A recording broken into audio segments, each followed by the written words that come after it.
Hey everyone, welcome back to Contractor Growth Network. I'm Logan Shinholster, and today I have an awesome guest. I have Tom Reber coming on the show. Tom is a business coach and entrepreneur known for his work in the contracting and home improvement space. He's the founder of the Contractor Fight, a coaching and mentoring program aimed at helping contractors and home service business owners grow their businesses and improve profitability. Tom is also an HGTV host. Tom will be speaking at our New Era of Contracting Summit on January 24th and 25th. Enjoy this awesome conversation with Tom Reber. Tom, how would you define being malleable when approaching new ways of doing business? Oh, man. I think it comes down to being open-minded. Just we don't know what we don't know. And I think when it's about being flexible, right? You got to be flexible. And so many people get stuck in their ways and they think there's only one way of doing things. And I think that's a path to obscurity and irrelevance in any marketplace. So I think the more open-minded you could be, that there might be a different way of doing things, a more efficient way of doing things is key for anybody running a business. We all know the saying, you can't teach an old dog new tricks. So I wanted to ask Tom about business owners that are stuck in their ways. Yeah. I mean, I think, what are you doing to learn? Are you consuming a podcast like this? Are you reading a book? Are you part of a mastermind, asking questions of people? It's just having that learner's spirit. And if it's been a minute since you've read a book or done any of those things, I think that's probably an indicator that you might be not very flexible in the way you're running your business. And when we're thinking about like trying new things, not being stuck in our way and being malleable at the same time, you've also got shiny object syndrome, which is all about, oh, there's the brand new thing, let's go after it. So how do you balance the two of knowing, let's stay in the lane and not deviate too quickly, but also let's be open and malleable to things that may really propel the business forward? You couldn't ask that at a better time in my life. So we just came off of our vision meeting with the core team of the fight, and we got really clear on certain objectives, and we're all rearing to go, and we left and we all went home, and within a week I had 43 new ideas. Right. And so for me, it's not about not taking the bait on the shiny object syndrome, is having clarity of the commitments you made and where you want to go and what you deemed important before you start getting hit by all those other things, and really committing to that plan. I know in the past I've probably hijacked myself because I didn't stay the course on some of the things those commitments that we had around the clarity that we developed. Next, I asked Tom about where innovation actually gets in the way of fundamentals within the business. Yeah. I mean, business is, you got to get eyeballs, you got to sell, you got to make a profit, you got to produce. And it's I think as long as the new ideas that you're bringing to the table support those things, then you're probably on the right path. Cause who doesn't want to be more efficient in those things that they're already doing? I mean, you brought up blocking and tackling, I mean, if you can't protect the quarterback, it doesn't matter what fancy play you're running, So, I think it's funny how we can often think that there's a new way of doing things that's going to blow off the fundamentals, if that makes sense. And there's not. I mean, no matter, like I said, with football, there's no way, shape, or form you're going to win a Super Bowl if you can't block and tackle. So I think if the new innovations, or if the innovations that you're coming up with to solve the problems that you have in your business are in direct conflict with those fundamentals, that's probably a reason for pause and to rethink your plan. What are some of those fundamentals that you see contracting company owners stop doing to try to chase that rabbit of innovation? I see it a lot with the way people do their estimates and they sell. Like we live in a world that's all about automation, and I think automation is great, but I think one of the fundamentals they often blow off is the human touch and the personal connection, with another human being. And I actually think it's the opposite now. I think that's a place that you can differentiate And there's still ways that you can be efficient and automate certain things. But when you combine those with the tried and true human connection, eye contact, being able to pick the phone up and call somebody and they answer the phone, that I think that's a 1-2 punch that's going to, get you pretty far. Yeah, we talk a lot about the idea here at CGN of like automation versus like systematization. That's a hell of a word. Where it's not necessarily that everything has to be done by a computer or software, but we have a system around it. So with that being said, like what are some of those misconceptions that contractors have when it comes to innovation and technology? Because we're told technology is great, embrace it, AI is a new hot thing, but what are some of those issues that are happening between the idea of innovation and technology? Well, I think a lot of contractors think that innovation means it needs to be complicated, and or that it has to be some deep technological thing. You can innovate your sales process by the words that you use, right? So it's not necessarily a technical thing when it comes to automations and stuff. But a huge misconception is that implementing some of these what do we call it a minute ago? Autoresponders and ways that we can communicate more efficiently, that it has to be complicated, that you have to know how to do it. I mean, Neil was just telling me today about he was doing some work in Zapier over the weekend, with some automations with our site, and they're beta testing this thing right now where you can literally just tell it what you want it to do and it does it, and this because you're ahead of the curve on a lot of these things. So that's not complicated. So I think a lot of people shy away from the technology stuff because they think it's going to be complicated. So they never get around to, moving the needle.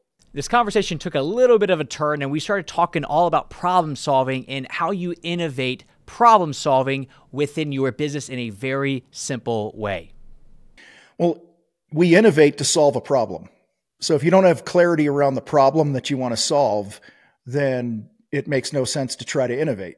And so, one of those things is going to come down, or that's going to come down to you getting, again, my favorite word, clarity around the exact problem you're trying to solve. And, is there a way to be more efficient and not lose that human touch? Is there a way to be more effective in the way we communicate, in our processes and our systems? And again, like we said before, it doesn't have to be this crazy technology that you implement. You might have something right under your nose that if we just change the way that we have a conversation with somebody when they call our business, that could be innovation. So when somebody's like, I guess the big piece that I just got from that is the clarity around the problem first. So talk to me a little bit more about that, because I think a lot of us want to solve the symptom and not actually solve the problem. So talk to me more about the clarity around the problem. All right. Well, if you're not profitable, that's certainly a problem, right? Because you're in business to make a profit, and you should make as much profit as you can so that you continue to serve at a high level and take care of your team and your clients. And so if you're not profitable, let's take a step back and just keep asking yourself the question, why are we not profitable? And it could simply come down to your multiplier is wrong on your bidding. You're using a multiplier that you're setting yourself up for disaster right from day one, from a point of failure. Instead, there's no fancy technology at this point. It's just identify why don't we have the higher profits? And maybe you are using the right multiplier, and maybe then you'll identify that it's a production issue in the field, and you go, okay, so the real problem isn't what we're selling at. The problem is how we're producing the work. And that will, again, when you keep asking why several times, or how did we get here, you're going to identify that, way back in the day in one of my companies, our painting company, we realized the biggest issue we had to innovate on, if you want to use that word, was we just had to do a better job of setting up the project with our teams and give a more clear scope and give clear man hours and pre-plan a project better. And that had nothing to do with any fancy technology. And when we're talking about the identifying and asking all the whys and really figuring that out, I guess that's the ideal situation. What do most contracting company owners do when problems are arising as far as trying to figure out what's going on? Well, I think the biggest problem is they try to solve the problem themselves. I was on a call earlier today, and this guy brought a problem to the table, and I simply asked. I said, "Well, have you asked your team how they think you can solve this problem?" And I think we feel as owners, entrepreneurs and owners, that we have to figure everything out. Our name's on the door, and so I think more. Somebody I was speaking to in Vegas at an event a couple months ago, she was talking about how collaboration is the new currency, right? And so if you want to solve more problems in your business, get more people in your company on the problem and welcome that perspective. I mean, I have a buddy had 100 employees, hired an apprentice. One of their apprentices, he'd been with the company for about 2 weeks, and in a company meeting, the owner asked, he said, "Guys, we're having this issue," or no, I'm sorry. He asked, how do you phrase it? He said, "Hey, what are you guys seeing that we're doing stupid here? That, it's just not efficient, whatever it is, anything goes. I don't care what it is." He just opened it up to the floor. This kid had been with the company about 2 weeks, shared an idea of something he's seeing and how they can fix it. And that one little shift by opening it up to the team put another 10 grand a week of profit into the business. So that's awesome. Like, that's what we all want as the owner. In your opinion, how do you create almost like a safe space where when you ask that question, the 2-week intern or apprentice doesn't shy away from actually responding how they feel? I think you got to model humility, if you want to call it falling on the sword. Let's say profit's an issue. We're not finishing jobs on time. As the owner, instead of getting up in front of the company with a big stick and waving it around the room, just go, "Guys, I think I'm, say you're doing the estimates, right? Say you're doing the sales, you're doing the bidding. Guys, I have a sense that I'm not seeing everything that I need to see. And I might not be setting us up for success in the beginning here when we tackle these projects. It's probably not just one thing. And I'm sure I've got a hand in this, and so it's modeling the fact that you're open as well. You're modeling that coachable attitude, right? You're creating a culture where it's safe to do that. And then I think the other thing is when somebody shares an idea, we all know when you open it up for ideas, sometimes you get some really stupid ideas. And I think we got to be careful not to judge those in public. I think the best thing you do is just thank them for the idea, take notes just like you do with everybody else. And then the things that stick, go ahead and pursue those more. But when you're publicly making fun of an idea or something like that, I think that's going to discourage people from opening their mouths. I think we all fall victim to becoming so busy in our day-to-day that we fail to innovate within the businesses. And we fail to make time to innovate in the businesses. So I asked Tom, how does he go about innovating in his own businesses?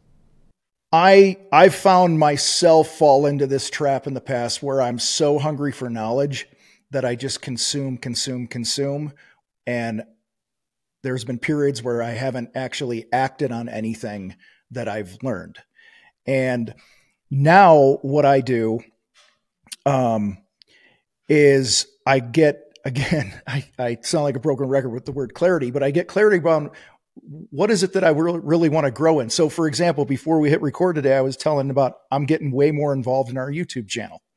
And I have massive clarity of what I want to happen there. So I'm intentionally only consuming content right now that has to do with that. And because I know that moves the needle in our business and sets up a lot of other things for success. So ask yourself the question, have I become a consumer of everything and I just have all these ideas and I'm not really implementing anything? Or am I really going into it I'm looking for the one nugget that I'm actually going to put into practice?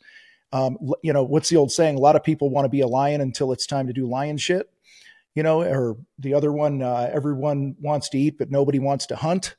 At some point you're going to have to hunt and have that intent that, I'm going to create some non-negotiable standards of how I show up each day. And I think the intent to implement shows up on your calendar too. Like we do a lot of role plays in sales training and stuff in the Contractor Fight, and our members that are winning the most, they don't just like the idea of role playing, but they actually put them on their calendar, because the things that you put on your calendar are important to you. Where you spend your time and where you spend your money always reveals the things that are most important to you. So I think you got to schedule the things that are important to you. Schedule your implementation, which is also why I think you got to back to being laser focused on exactly what you want, because you can't implement everything at once. And earlier I shared, we came off our planning meeting in the fight and I had 43 ideas or whatever in a week. And it's not that we're never going to do those things. It's just, we made the commitment to implement on these things. And so these best ideas over here, they go to not yet. It's like, you don't want to paint the walls before you frame the house. Right. And I think a lot of people are implementing things in the wrong order. So you're essentially taking those ideas and putting them like in the parking lot of it's not like we're shooting this outside next to the barn. It's really, we're just placing it next to the barn to then figure out later down the line, do we got to shoot this thing or not? Yeah. And when I plan my week, like you, I have a lot of options of how I can spend my time. And so when I sit down on Sundays and I plan my week, one of the questions I ask is, if I can only accomplish one thing this week, what would that one thing be? And this week it was, back to the YouTube thing and our content, it was that I will have done X, Y, and Z research around certain things on topics and thumbnails and all this other stuff. It was all research based, that if I did nothing else for work all week, if I had accomplished this, it would be a win. And I think that also helps really dial in how we spend our time and what we implement. Talk to me a bit about the impact that you have seen in either your business or with you personally, when you're essentially saying, look, the theme of the week is to do this one thing, and if all else fails, if I hit this, I'm good. Like, what kind of impact does that do for you or for the Contractor Fight? Well, I think it starts with having you got to have a strategic plan of where you want to go. So let's just talk business speak here. You have a quarterly plan, and in that quarterly plan, you've identified the milestones that you want to hit. And then you reverse engineer your actions throughout the quarter to get there. And so I think when somebody is really intent on that, so for example, is close to 20 years ago now, probably 18 years ago, we realized in our painting company that gross profit was the number one issue that was keeping us poor. Like, our gross profit just wasn't high enough. So we said no to anything that didn't help support and raise our gross profit. And, within a year, we raised it from 33% to over 50% gross profit, and had a ton more money in the bank, had a happier culture. It unified the team. And so, I could give examples all day about when somebody chooses to go all in, and that comes back again to identifying the real problem in the business. I spoke to a kid earlier today who's 26 years old. He's got a, remodeling business down in Houston, great guy, working his tail off. And we dug a little bit and found that the real problem, again, not surprising because it is with so many contractors, is he just simply didn't know his numbers. And when you don't know your numbers, you don't have confidence in your pricing. You get tossed around by clients all the time and you second guess yourself. So I said, dude, what would happen if we just fix this one thing? So listen, for the next 30 days, this is the only thing you need to concern yourself with. And in your opinion, why is that? Because to me, it's like, why are people overweight? It's not like they don't know, at least for the most part, they don't know that if you they do know that if you consume more calories than you actually burn off, you're going to gain the weight, but they're still overweight. So when it comes to not knowing your numbers, what is the core reason in your mind?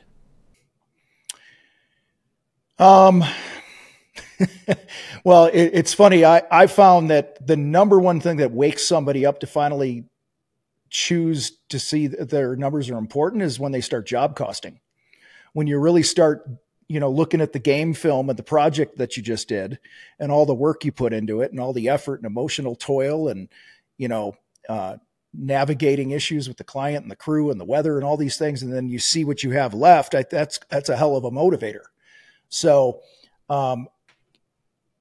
I think so many contractors still think it's all about the work and the craftsmanship. They think that's the number one important thing. Of course, that's important, right? And people, I preach, oops, sorry, I'm banging my lights around. I preach 50% gross profit so much and all these other things that are kind of our rallying call, right? In the fight to plant our flag on, people will misunderstand that I don't think craftsmanship is important. But the minute you become a business owner, that's not the most important role you have anymore. Your number one role is to be a profitable company that could be around for however long you want it to be around to create a great future for yourself, your employees, your vendors, your industry partners, your clients. That becomes the number one thing of importance. So I just think they're misguided in their priorities. And I see this a lot where we talk about low profit, so I'll just stick with that.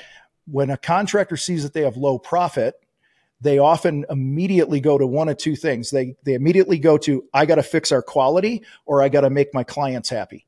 When actually the very first step, if you're going to do things in the right order, is you got to look in the mirror and go, where am I failing as a leader? Then from there, how is that impacting my culture and the type of culture that I want to have intentionally? And then from there, it goes, the next step in the process is employee satisfaction. Success is an inside out game. And so many times we try to fix things, that are outside of that framework that we provide. So it sounds like what you're talking about is kind of going back to identifying the problem very at the beginning of this podcast, which is more about keep asking those whys. And that's very similar. It sounds like if you're having issues, start with you and you work your way down and go, am I the one that's off? Maybe I am to these certain extents. And let me kind of like trickle down from there. Am I off on that? No, not at all. I mean, I'm thinking of a guy I coached several years ago that, with great intention, he bought into the automation world a little too much in his business, and he overcomplicated everything. He's if you're looking at a disc profile, he's a off the charts high C, right? So he's the type of guy that you certainly want launching a space shuttle. All right. But when it comes to somebody scheduling a call with his company, when we kind of dug into this, we realized he was the problem. He overcomplicated everything. One of our values here in the fight is simplify. Are we doing this in the most simple way that it can be done? And sometimes, dude, innovation, where I start is once we identify a problem that has to be fixed, I ask, if we weren't allowed to bring in any other resources than what we have currently today, how would we fix this issue? And I think oftentimes you'll find that it's right under your nose. I talked to Tom about his own health journey and how business owners need to treat their bodies the same way that a professional athlete treats their body. Yeah, I really wish I could cite where I saw this, but I read an article years ago, a couple years ago now, maybe in Forbes or Entrepreneur or something like that, that the physical toll on a CEO is similar to that of a professional athlete.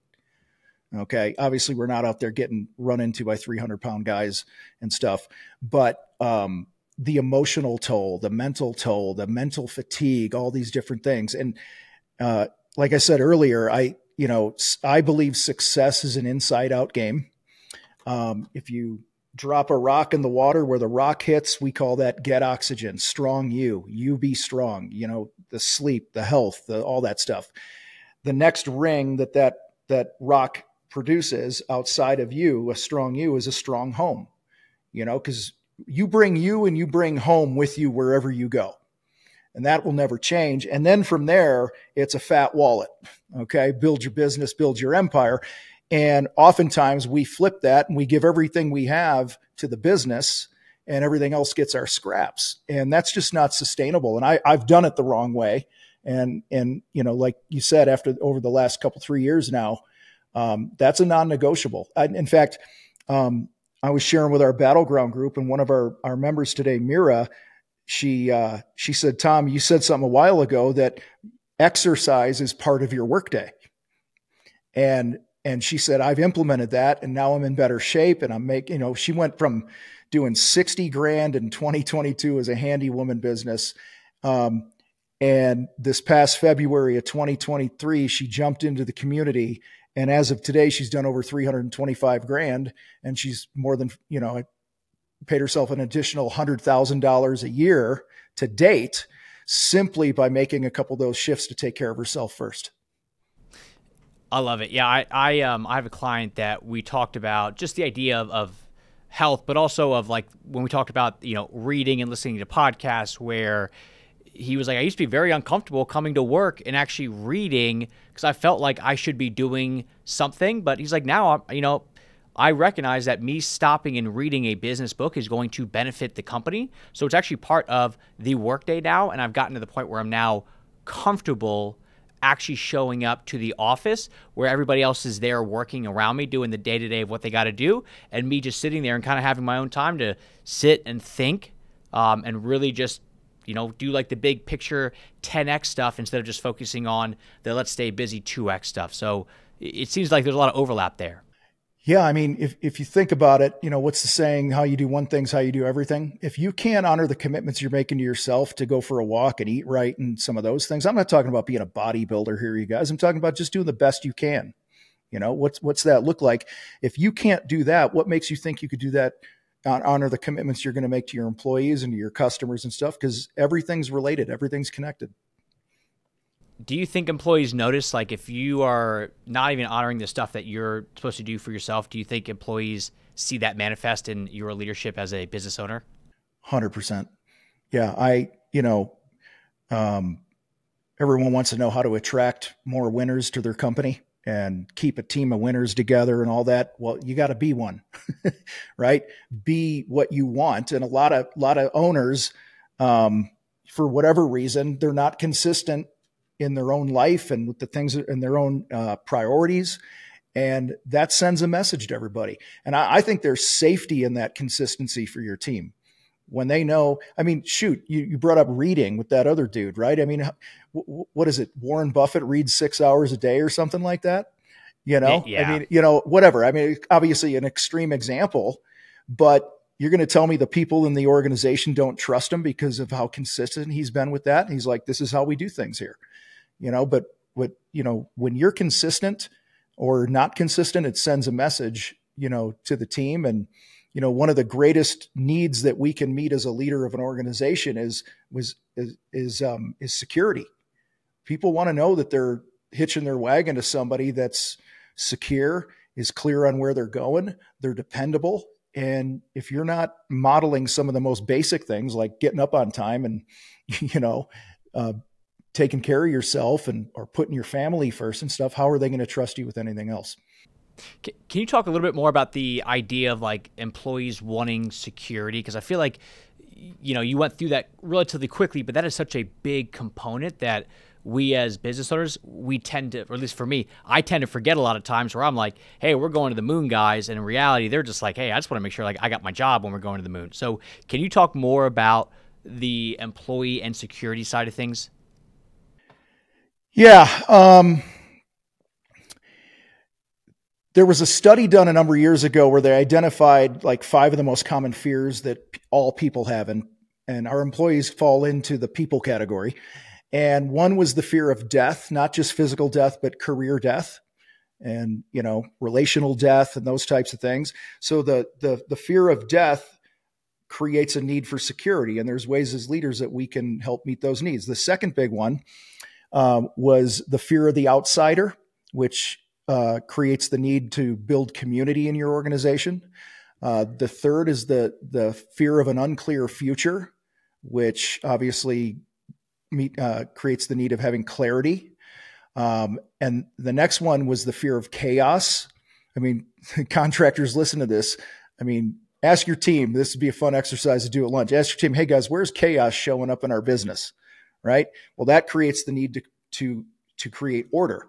And then the final one is the fear of insignificance, which creates the need of being important. And we have control over all of those within our own little world. And, the more you focus on meeting those needs of the people in your company, the more likely they're going to go to war with you and they're going to stick with you through tough times because you're truly going to feel loved and like you have their back. Tom is a speaker at the New Era of Contracting Virtual Summit. So I asked him, what does the new era of business innovation mean to him? I'm excited you're doing this. And here's why I'm excited. Most things that get put on like this are kind of cookie cutter topics. And so just props to you and the team over there. I think this is a topic that can go a lot of different ways. And I think it's much needed because, like, as we talked, sometimes innovation is going to be a new technology. Sometimes it's going to be the words that we use. And so to me, this is really shedding light.